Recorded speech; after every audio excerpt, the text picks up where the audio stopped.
Bismillahirrahmanirrahim. Assalamualaikum warahmatullahi wabarakatuh. Innal hamdalillah nahmaduhu wa nasta'inuhu wa nastaghfiruh wa na'udzu billahi min shururi anfusina wa min sayyiati a'malina. Man yahdihillahu fala mudilla lahu wa man yudlil fala hadiya lahu.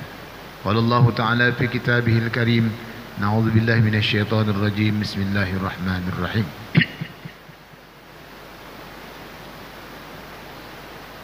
Fas'alu ahla dzikri in kuntum la ta'lamun. Sadaqallahul aliyul azim.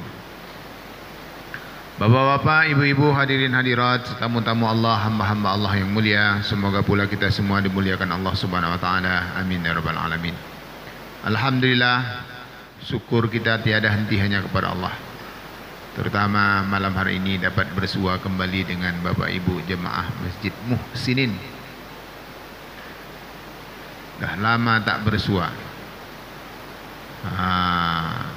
Malam ini dapat kita bertemu kembali. Semoga segala bentuk amal ibadah kita akan menjadi penuh keberkahan dan akan menjadi pemicu mempermudah kita menuju Allah Subhanahu wa taala. Selanjutnya salawat juga salam Allahumma shalli ala sayyidina Muhammadin wa ala alihi wa sahbihi ajma'in. Assalamualaikum ya Rasulullah, semoga terus tercurah terlimpah kepada baginda Rasulullah sallallahu alaihi wasallam. Malam hari ini kita masih berdiskusilah tentang masalah virus corona COVID-19. Menjadi hangat yang dibicarakan. Bagaimana sikap kita menghadapi cobaan wabah virus ini. Pertama, saya ingin katakan umat Islam itu filosofi hidupnya seperti air. Bagaimana air dihalangi seperti apapun, maka ia akan mencari celah untuk terus maju. Suasana COVID-19 seperti ini, kita tetap datang ke rumah Allah ini tentu dengan menggunakan protokol kesehatan. Kan berhenti enggak? Kan gitu kan? Nah, sebagian jemaah banyak yang bertanya, mengapa kita harus menggunakan masker? Bawa sejadah masing-masing, karena sejadah sudah diangkat. Kemudian mesti pakai jarak. Nanti tak sah solat. Kata Dr. Mawardi, Ketua MUI Kampar, kalau tak sah di masjid berjarak, di rumah salat. Itu pula jawabannya, ya kan? Jadi ini kita ingin coba jelaskan, semoga bisa mentambah jelas mengapa kita harus menggunakan protokol kesehatan berada di masjid ini. Pertama begini, kalau kita tak tahu tentang sesuatu, mesti bertanya itu kepada ahlinya. Kata Allah, fas'alu, bertanyalah ahla dzikri, kepada ahlinya, in kuntum la ta'lamun, kalau kalian tak tahu. Si Anu tu gitu-gitu, si Anu tu tak ada gitu loh, si Anu tu. Memangnya si Anu tu siapa? Jangan si Anu jadi referensi. Nanya kepada ahlinya. Dalam surah Al-Baqarah juga Allah katakan, wa in tuti' aktsara man fil ardi an yudilluka an sabilillah. Kalau kalian mengikuti kebanyakan orang di muka bumi ini, yudilluka, maka dia akan menyesatkanmu an sabilillah, dari jalan Allah. Makanya kita enggak tengok orang kebanyakan. Untuk melakukan sesuatu, referensinya jangan orang kebanyakan, tetapi tanya kepada ahlinya. Dalam masalah virus corona ini kita tak ahlinya. Tak ada ilmu kita, tak ada kita sekolah dulu, tak ada pelajaran virus corona, tak ada. Tak tahu kita gimana-gimana. Kata ahlinya, kata ahli virus, kata orang-orang yang paham, ini dah dicorongkan oleh pemerintah. Katanya virus ini bisa pindah, bisa menyebar. Pertama melalui sentuhan. Karena itu tahanlah untuk sentuh menyentuh. Namanya bahasa kampung kita physical distancing. Wah, payah lo kadang nak memikirkannya apa lah nih. Artinya jaga jarak. Fisik kita diatur, makanya ini dibuat oleh pengurus. Kalau kita tengok orang sholat di Masjid Haram, itu di jarak-jarak. Saya baca situs resmi dari Masjid Haram,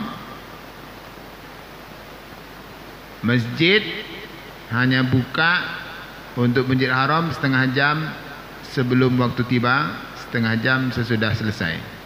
Kalau masjid-masjid di luar haram itu sekitar 10 sampai 15 menit. Sebelum waktu masuk buka, setelah selesai tutup. Usahakan beruduk di rumah masing-masing. Ustaz tadi beruduk sih kok takon tu ya bu. Jauh dari Panam tu rupanya buat masuk angin ni kan. Jadi tak apa, semua beruduk balik.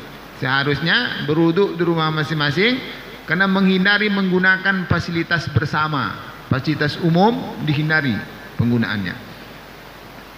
Jaga jarak. Kemudian social distancing. Itulah tadi kita dilarang sementara berjabat tangan, cipika-cipiki. Tahan dulu. Begitu kata ahlinya. Salaman, peluk-pelukan, tahan.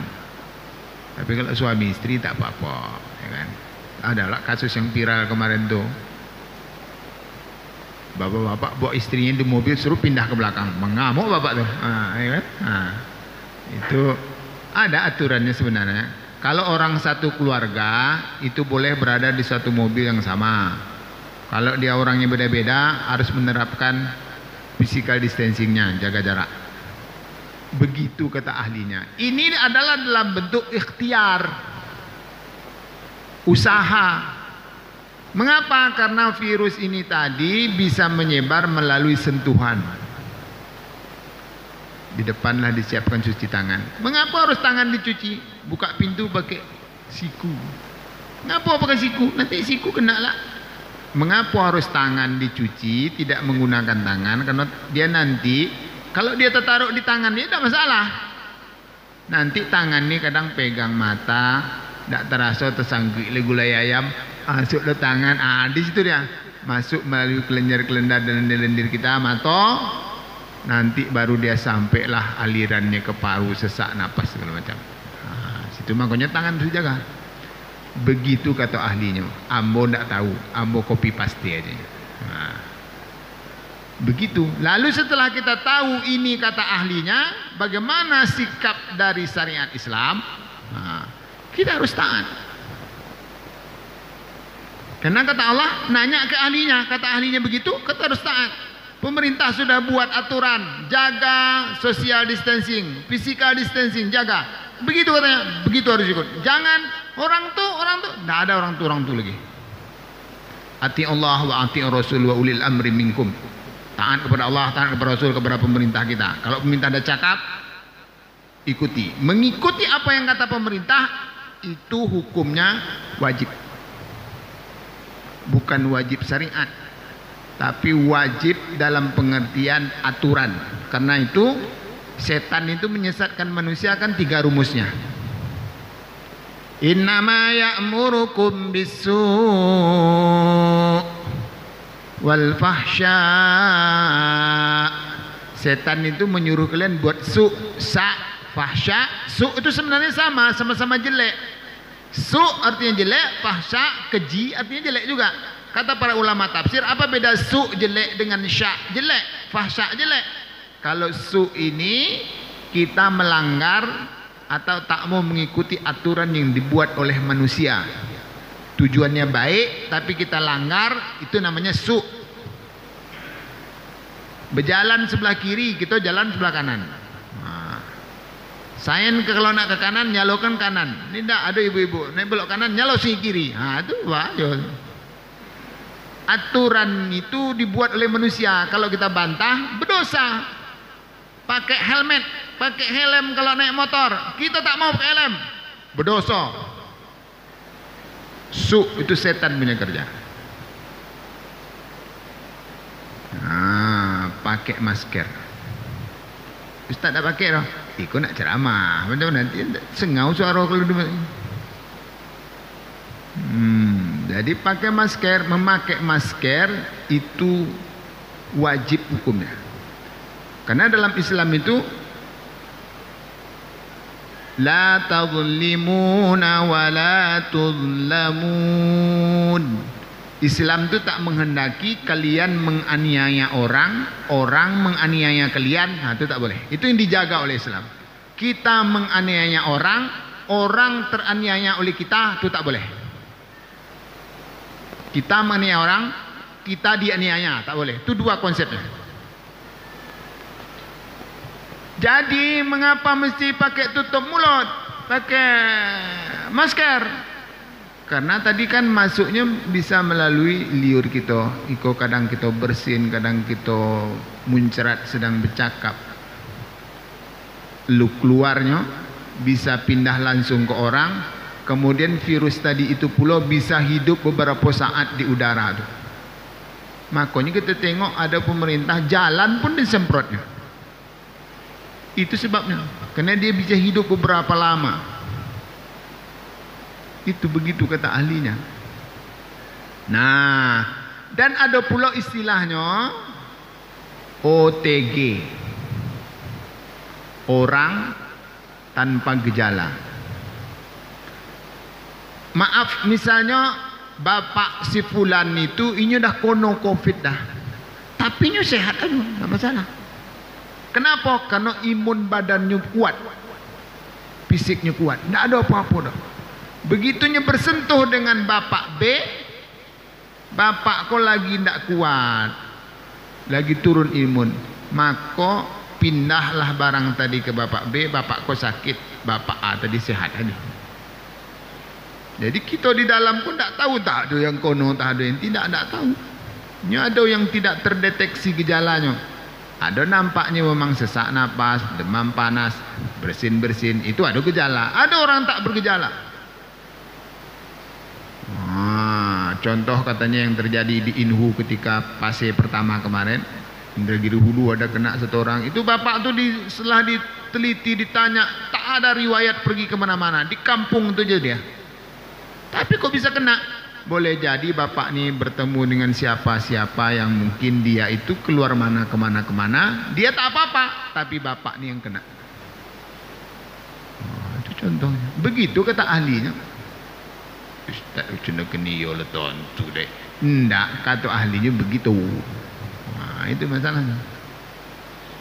Nah, menyikapi ini maka kita harus ikut kata pemerintah.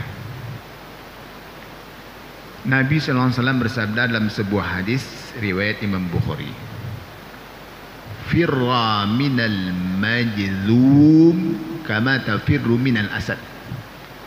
Kalian larilah, berhati-hatilah, khawatirlah, berusahalah maksimal terhadap penyakit menular itu, kama tafirru minal asad, sebagaimana kalian ketakutan menghadapi singa.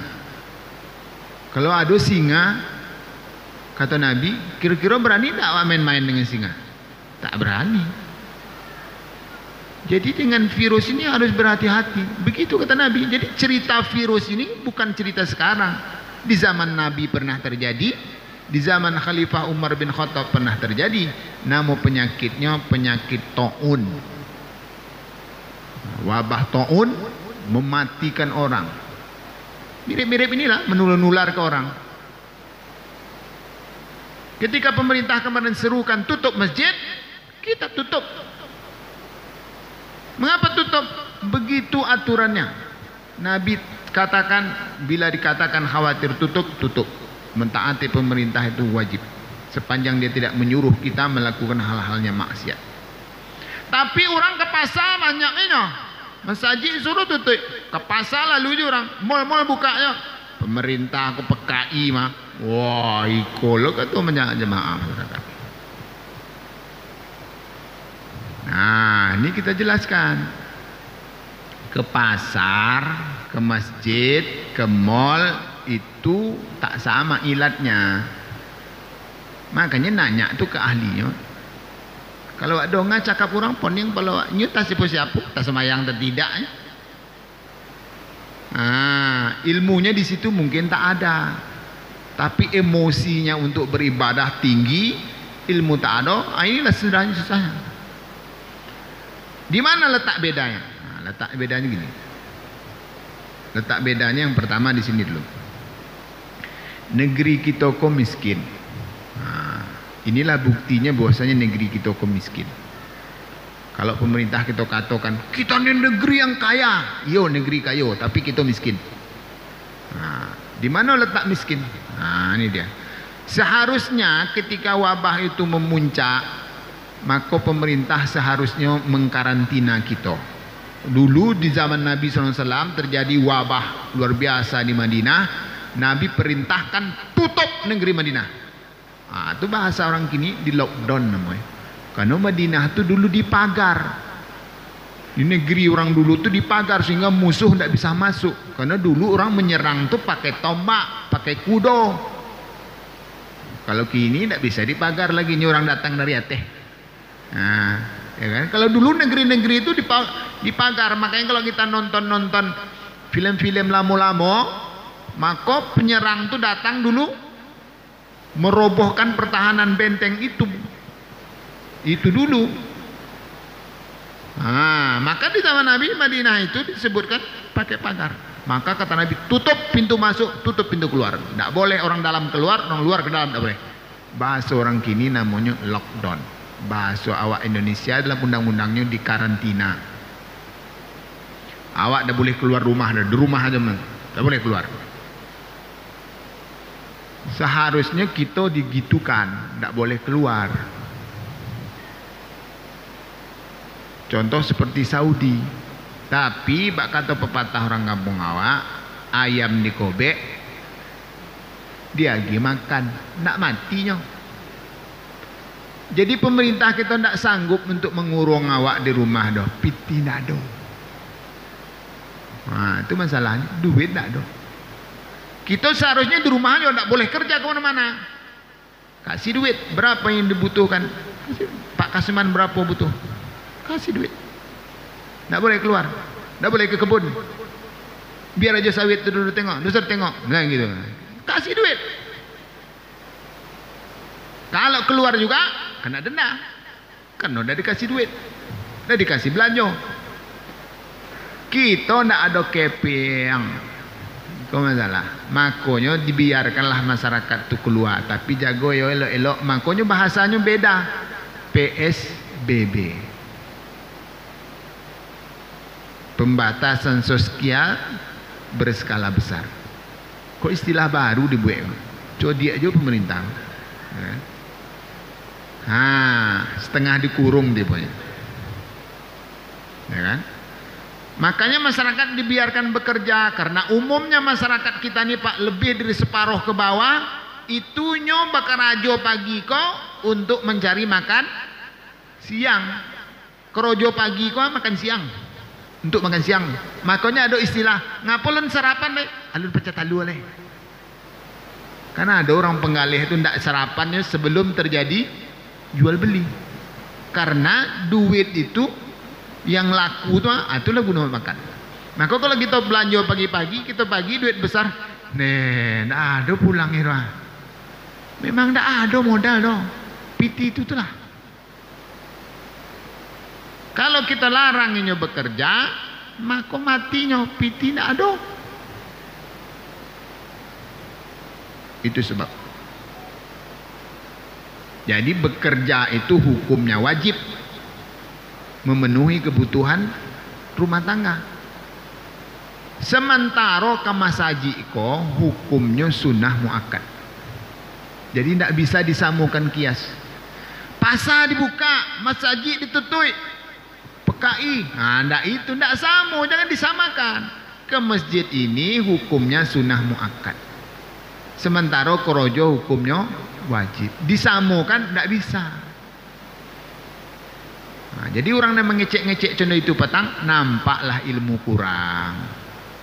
Nah, makanya jangan kecek ke jemaah masjid muslimin contoh itulah. Ah, wang ndak berimu deh. Nah, sudah iko kan. Nah. Jadi gitu beda. Ketika kita rapat dengan Pak Wali Kota Pekanbaru, macam mana mal-mal Pak Wali buka tuh? Macam mana tuh? Kata orang-orang pengusaha di mal-mal tuh, Pak Wali bisa kami tutup malnya, tapi tenaga kerja aku kami suruh pulang. Bonti lah, tidak ada pesangon dah. Hah? Bahaya. Bonti krojo, timbul masalah baru. Apa masalah baru? Pengangguran banyak. Maka dibiarkannya bekerja, diatur jamnya, tidak boleh ada jam malam.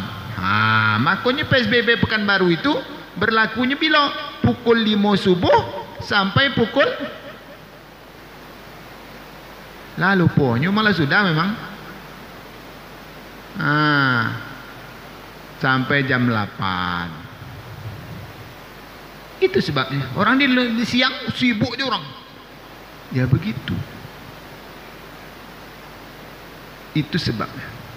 Jadi tidak boleh emosi. Makanya tanyalah ke ahlinya kalau kita tidak paham. Jangan tadoreh-doreh. Apa tadoreh-doreh? Telaju-laju, bercakap telaju-laju. Tanya ahli. Nah, alhamdulillah kini kita sudah diberikan kelonggaran oleh pemerintah. Kita sekarang masuk area fase new normal. New normal kok bahasa kitanya normal baru. Kita diperintahkan untuk melakukan aktivitas seperti biasa, normal, tapi baru modelnya. Macam mana baru modelnya? Keluar pakai masker, kalau pergi sholat pakai sejadah surah, jaga jarak. Tidak model dulu dong. Sampai bila kok? Sampai nanti kita dinyatakan resmi bersih. Nah, kini kan barang kok naik-naik turun, dia baru tidak jelas mana-mana datang. Karena itu sabar. Yang kita lakukan sekarang ini tak salah, sesuai dengan syariat. Karena menghindari penyakit menular ini perintah dalam agama kita. Kemudian kaidah yang terakhir dalam sebuah kaidah usul fiqh disebutkan, hukmul hakim irfa'ul khilaf. Kalau pemerintah sudah menetapkan suatu kebijakan, maka tak ada lagi perbedaan pendapat. Pemerintah ada tokok palu, lakukan itu. Yang berbeda pendapat tadi, move on lah. Wah, itu bahasa anak muda ya. Pindahlah dengan apa yang disampaikan oleh pemerintah. Orang PDIP itu tidak bisa move on. Apa maksud Ustaz? Makanya dia memaksakan HIP, haluan ideologi Pancasila, Trisila dan Ekasila. Itu kan usulan Soekarno dulu. Akhirnya kanlah diputuskan menjadi Pancasila. Yang diungkit-ungkit itu lah. Sudah selesai itu prosesnya. Sekarang ulama sudah membuat berbincang, berdiskusi, akhirnya ditetapkan masjid dibuka dengan menerapkan protokol kesehatan. Jangan banyak lagi cerita, dah selesai, rundingnya dah selesai. Makanya kata Dr. Mordi, kalau tidak sah sholat berjarak-jarak masjid, jangan sholat masjid, rumah sholat. Itu caranya lagi. Kalau ini paksa-paksa juga tidak melengket-lengketkan kaki sekarang ini tidak bisa. Ya kan? Lebar betul kangkang kaki nanti sakitlah selangkang. Kan gitu dia caranya. Makanya Bapak Ibu hamba Allah yang berbahagia, jadi tidak usah risau. Apa yang kita lakukan sekarang ini sejatinya sudah sesuai dengan syariat agama kita. Sudah tepat kan? Sesak angok Pak Ustaz. Yo sebentar. Sebenarnya sesak itu tergantung suasana hati sebenarnya. Kalau hati itulah sesak aja pertama memang dia lagi masker tambah sesak. Ya kan?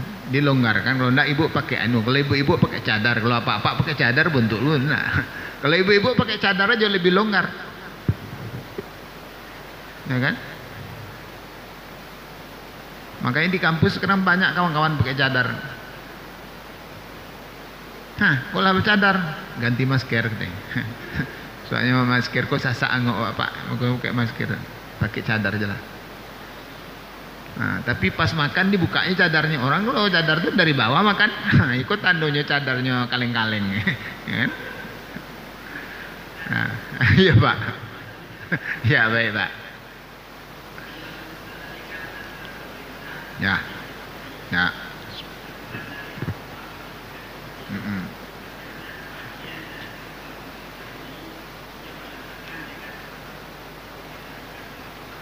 Apa contohnya Pak?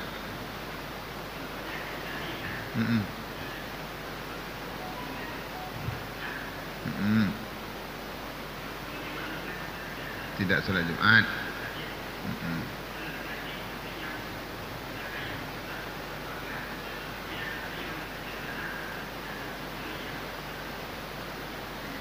Ya. Bi ghairi uzr. Siapa yang meninggalkan sholat Jumat 3 kali berturut-turut, salasa marrat bi ghairi uzr. Perlu dipahami hadis itu. Siapa yang meninggalkan sholat Jumat 3 kali berturut-turut bi ghairi uzr, tidak ada uzur, tidak ada alasannya. Apa nak sholat Pak? Sakit telinga, latih badan. Itu namanya tidak ada uzur. Ini sekarang pemerintah yang mengatakan berbahaya. Kata Nabi kan tadi begitu. Firra minal majzum kama tafirru minal asad. Larilah kalian dari penyakit menular itu sebagaimana kalian ketakutan menghadapi singa. Kan begitu. Kita tak mau pula disebut orang Islam ini menjadi sumber penyebaran penyakit menular. Itulah kasus yang di Malaysia itu kan, tertebarnya yang sampai bapak yang di Nurpoyan itu kan dari pertemuan dari Malaysia. Itu kan pertemuannya di masjid. Jangan pula nanti gara-gara masjid ini menjadi penyebar kata orang-orang di luar kita nanti. Kan begitu. Jadi meninggalkan sholat Jumat di situ mau berapa kali pun kalau uzur nggak apa-apa. Insya Allah tidak berdosa. Tapi diganti dengan zuhur. Jangan tak sembahyang zuhur pula. Jadi yang berdosa itu bukan karena tak Jumat, karena tak sholat zuhur itu. Jadi gitu dia. Insya Allah apa yang disampaikan oleh ulama-ulama kita itu, al-ulama warasatul anbiya. Dia itu pewaris Nabi. Siapa yang paling takut kepada Allah itu adalah al-ulama. Ulama kita mungkin 1-2 ada yang kurang bagus. Tetapi insya Allah beberapa orang yang telah melahirkan orang bagus-bagus. Di Indonesia ini tercatat ulamanya hebat-hebat. Tidak ulama-ulama angket-angket talur. Coba kita tengok. Nih saya ingin selalu sampaikan. Kita kadang kalau dah ulama Indonesia yang berpendapat, ulama Indonesia macam tak berogo je ulama awak. Ya kan? Kita tengok itu ketika terjadi semacam kita sebutlah musyawarah, diskusi. Founding father kita dulu membentuk negara ini. Kan ada usulan Soekarno, ada usulan yang lain.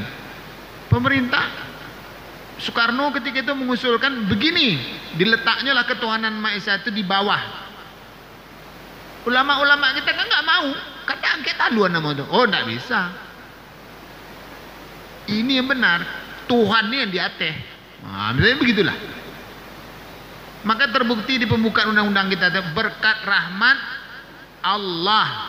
Apa lagi? Itu gara-gara siapa tuh? Gara-gara ulama kita. Itu tandanya orangnya ketika rapi itu. Setuju kata Soekarno. Tunggu dulu, memang setuju aja.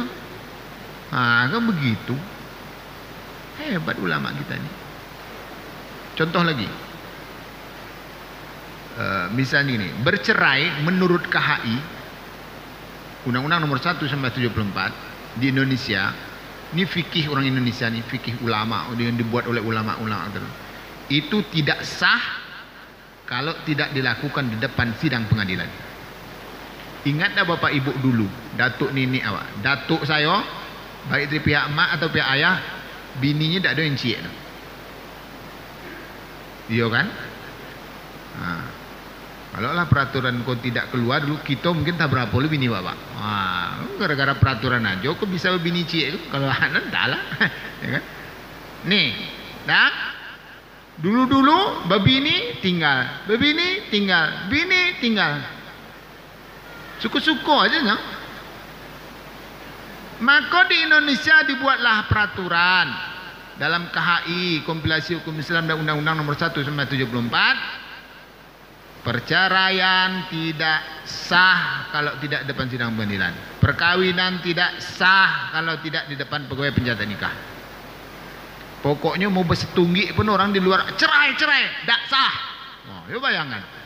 Menurut apa? Menurut peraturan Indonesia. Saya diskusikanlah oleh kawan-kawan yang jadi ketua pengadilan segala macam. Macam mana menyikapi ini? Saya baca buku ini seolah ya memang begitu. Karena memang kata Allah Subhanahu wa taala dalam Al-Qur'an, kalau kalian ingin menceraikan istri-istri kalian, fa ashhidu zawi adlin minkum. Maka saksikanlah dengan orang-orang yang adil di antara kalian. Fa ashhidu lillah, maka tegak wa aqimu syahadata lillah, maka tegakkanlah saksi-saksi itu atas nama Allah Subhanahu wa taala. Jangan suku-suku kalian bersaksi atas nama Allah. Apa sebabnya harus pakai saksi? Nah, ini alat yang dijadikan dalil oleh ulama-ulama Indonesia. Sehingga mengapa mereka katakan cerai tidak sah kalau tidak depan pengadilan? Karena pengadilanlah, hakimlah saksi yang paling adil di sini. Sebab kalau orang cerai itu tidak hanya cerai aja yang jadi masalah, hartanya, tanggung jawab anak. Kalau kita cerai, kira-kira tanggung jawab tidak ada tuh? Harta bisa tidak tuh? Oh, tidak akan ada bapak tu doh. Harta dia ni iko tanya diambil lah dek kawan niko. Tidak ada gitu doh. Kalau dapat disembunyikannya sado. Tinggal ibu tidak dapat apa-apa. Makanya bini orang kini kok kalau memboli-boli sesuatu, nyu minta namanya. Nyu takut hilang. Ah itu sebab tu pak. Sebenarnya kalau cerai itu di pengadilan, mau atas nama siapa saja itu kan harta bersama. Sepanjang itu dalam perkawinan yang sah. Hebat ulama kita ini. Betapa luas kepentingan yang ia jaga. Belum mut'ah. Selama perkawinan itu nanti ibu harus mendapat mut'ah namanya. Tanggungan makan, pakaian, tempat tinggal. Sepanjang ibu tidak lari dari rumah suami ibu dapat.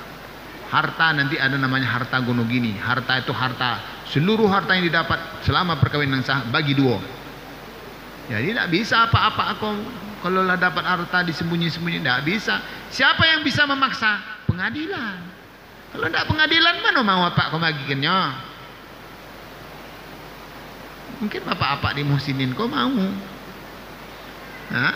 mau menyembunyikan, gitu maksudnya. Ya, jalan. Nah itulah hebatnya ulama kita nih pak. Jadi memang orang-orang yang dah terjaga luar biasa. Tapi ada satu dua yang terlihat kadang agak nyeleneh perilakunya, ada, ya biasalah. Ulama su' itu dari dulu ada juga, ya kan? Orang-orang yang hidup di zaman Nabi aja ada juga yang su', ada Musailamah Al-Kadzab, ada juga yang sindrom kenabian itu, pengen jadi nabi itu, macam-macam. Tapi alhamdulillah ulama-ulama kita ini saya kira sudah sangat luar biasa menjaga agama kita. Ya, ini segera itu Pak ini. Ada lagi yang lain? Kalau tak ada, saya tambahkan. Jadi, apa yang kita lakukan pada hari ini, mentaati protokol kesehatan ini secara aturan fikih hukumnya wajib.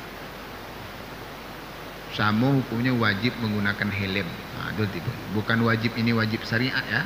Ini beda wajib syariat. Jadi kalau kita tinggalkan, kita langgar aturan ini kita berdosa. Ini kita sudah apa namanya, membuka peluang untuk menganiaya orang. Makanya ketika zikir pagi dan sore, ibu-ibu kan sering tuh baca zikir pagi dan sore. Wala takilni ila nafsi tarfata ain. Ya Allah, jagalah diri saya dari kejahatan diri saya ini, dan jangan engkau pernah berlepas diri sekejap mata pun. Kita ingin dipelihara oleh Allah Subhanahu wa taala. Wa a'udzubika min syarri hadzal yaum. Kita ingin dijaga Allah dari kejelekan hari itu. Wa syarri ba'daha, dan kejahatan-kejahatan yang ada setelahnya. Jadi kita ini melindungkan diri kita kepada Allah, memohon agar kita tak menganiaya orang, agar kita tak teraniaya oleh orang. Kalau kita nggak mau pakai masker, nanti mungkin kita kena lalu tertular kepada orang, kita berdosa. Jadi memakai masker ini tidak hanya menjaga diri kita, menjaga orang juga dari kita, atau dari orang itu ke kita, kita ke orang itu. Maka konsep dalam agama kita itu wala tazlimuna wala tuzlamun. Kita tak menganiaya orang dan kita pun tak dianiaya orang. Nah, Bapak Ibu hamba Allah yang berbahagia. Jadi ketika kita taat dengan aturan protokol kesehatan ini, maka kita akan berpahala. Jadi jangan dikira ini memakai ini, membawa sejadah di rumah, jarang-jarang kan sok, ini tidak sesuai, ini tidak akan berpahala. Berpahala. Setiap apa yang kita lakukan mengikuti perintah agama, maka itu berpahala. Karena itu, walaupun ini dari suara pemerintah, dari suara para ulama kita, maka ini ikut berpahala. Ini namanya fikih. Fikih itu dia menyesuaikan dengan kondisi dan tempat tertentu. Nah, Pak Nisa. Nah. Hah? Oh gitu. Oh. Ya. Iya betul. Ya, mantap. Ini banyak nih gitu. Takut itu ke Allah Ta'ala, aja corona. Nah, ya kan. Kita ini diperintahkan berikhtiar. Ini usaha. Mati bukan karena corona memang. Kalau kita tak mati, tak akan mati-mati. Maka ada orang tercampak di pesawat hidup, memang belum mati. Macam mana? Ajal belum tiba. Tak mungkin lah, mana mungkin. Tapi memang itu hidup. Macam mana caranya? Memang dia belum sampai ajal. Sampai orang mati itu sampai ajal. Bukan karena corona. Jadi gini Pak Haji. Suatu ketika ada seorang sahabat begitu ngumpul dengan majelis Nabi, langsung dilepasnya untanya. Kata Nabi, unta mau aku dilepas? Diikat dulu katanya. Kalau memang dia nanti milik saya ya Rasul, nanti dia takkan lari. Tapi kalau memang dia tak milik saya, dia hilang, biar aja. Nah gitu katanya. Marah Nabi. Ya kan? Ikhtiar itu penting. Makanya ketika terjadi penyakit taun di zaman Umar bin Khattab, maka ketika Umar ingin keluar dari perbatasan Madinah, maka penjaga perbatasan ngomong ke Umar, Umar, di negeri yang engkau tuju sedang berjangkit penyakit taun. Akankah engkau akan melanjutkan perjalanan atau mengundurkannya dalam waktu tertentu? Rombongan Umar ini tadi banyak yang bercakap mengusul. Lalu kata Umar, kalau begitu perjalanan ini kita undur. Proteslah rombongan Umar. Umar, engkau takut akan takdir Tuhan? Takdir Allah, kalau engkau tak apa-apa, takkan apa-apa. Yuk kita lanjut. Wah, apa kata Umar? Kalaulah bukan engkau yang bercakap nih, aku pancung leher kau. Wah, itu kata Umar. Lah ada Umar sekarang orang yang bercakap tadi kena pancung. Untunglah tak ada kan. Tapi kata Umar, karena engkau inilah banyaklah jasa kau, jadi tak aku pancung. Kita bukan lari dari takdir Tuhan, kita berpindah dari takdir Tuhan yang satu berpindah ke takdir Tuhan yang lain. Itu mana hebat kira-kira kita dengan Umar. Hebatlah Umar lagi. Ya kan? Jadi kita ni ikhtiar. Ikhtiar itu wajib. Walaupun ikhtiar itu terkadang takkan berbanding lurus dengan rezeki yang akan kita dapat. Dan sering kita bahas di sini. Orang yang tak mau berusaha itu marah. Masih di zaman Umar ketika seseorang tiap hari pagi berdoa. Kau doa apa? Doa minta rezeki. Dah dapat? Belum. Sampai mati kau berdoa takkan dapat, kata Umar. Bekerja di luar sana. Berdoa tu bentuk motivasi dalam bekerja. Makanya Nabi itu menyebutkan orang yang hebat itu adalah orang-orang yang berusaha biadih, yang melakukan usaha dengan tangannya sendiri. Tak boleh minta-minta. Itu ikhtiar. Ya kan?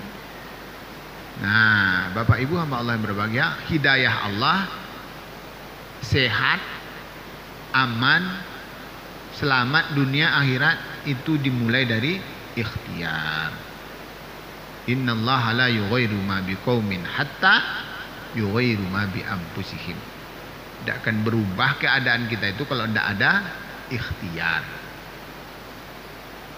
Cobalah kita manjek ketompe azni manjek betang. Meluncek kalau tidak patah. Ya. Itu namanya ikhtiar. Kalau tidak patah kata Allah tidak akan patah dah. Cobalah. Ya. Gitu kan.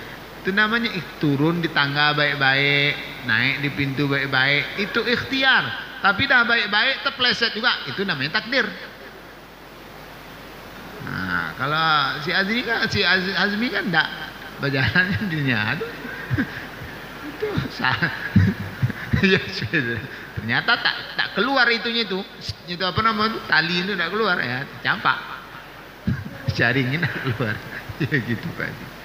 Jadi enggak betul. Ikhtiar itu penting. Makanya ikhtiar kita naik mobil, periksa rem, belum dan tidak, pakai safety belt, itu bagian dari ikhtiar. Terus berdoa, itu bentuk ikhtiar. Mengantuk berhenti. Ini kita dah ngantuk nyutir juga, kau tak berhenti Pak. Kalau tak terjatuh, tak akan terjatuh lanjutin. Tak akan sampai 2 minit masuk parik lah tuh. Jadi begitu. Bapak Ibu hamba Allah berbahagia, sekali lagi protokol kesehatan dalam kita mengikuti kerumunan seperti ini menjadi penting. Karena itulah himbauan pemerintah, tetap jaga jarak, ikuti protokol kesehatan. Selesai dari sini, tak ada lagi manfaat, kira-kira ngumpul-ngumpul, kita pulang. Gitu kan? Sepanjang tak ada lagi urgensinya untuk ngumpul-ngumpul, kita pulang. Kalau masih ada, ya silakan, tapi taati protokol kesehatan. Kita dukung. Ada kawan yang pengen bersalam, dia tak mau salam. Allah sombong kali. Jangan dukung dia. Ini syariatnya memang begitu. Ya kan? Nah, Bapak Ibu, orang beriman tuh mesti dia pakai ilmu. Karena itu di ujung ayat, innama yatadzakkaru ulul albab. Nah, ini memang kalau ingin diajarkan sesuatu itu innama yatadzakkaru ulul albab. Memang orang-orang yang punya akal itu yang akan mudah dikasih pengertian. Nah, kita sambung ayat yang kita baca tadi. Wa in tuti' aktsara man fil ardi yudilluka an sabilillah. Kalau kalian mengikuti kebanyakan orang saja di muka bumi ini, maka kalian akan disesatkannya di jalan Allah. Karena itu kalau ada orang di luar sana yang tak taat dengan peraturan dan protokol kesehatan, jangan diikuti. Dia tak berilmu, dia tak tahu. Nah, ya kan? Iyattabi'una illa dhann, kata Allah. Dia berbuat begitu itu hanya berdasarkan praduganya saja. Tak betul itu, akal-akal dia itu. Wa inhum illa yakhrusun. Atas kebodohannya lah makanya dia begitu. Keras Allah Ta'ala. Makanya fas'alu ahla dzikri in kuntum la ta'lamun. Nanya kepada orang yang paham tentang itu. Tentang kesehatan, tanya orang kesehatan.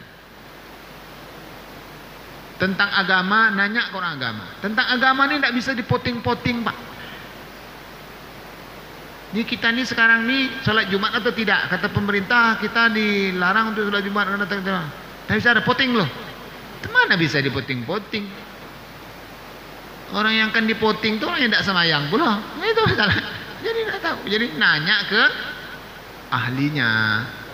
Nah, makanya tadi kaidahnya yang kita bacakan tadi, hukmul hakim yurfa'ul khilaf. Ketika sudah ditetapkan oleh pemerintah, tak ada lagi perbedaan pendapat.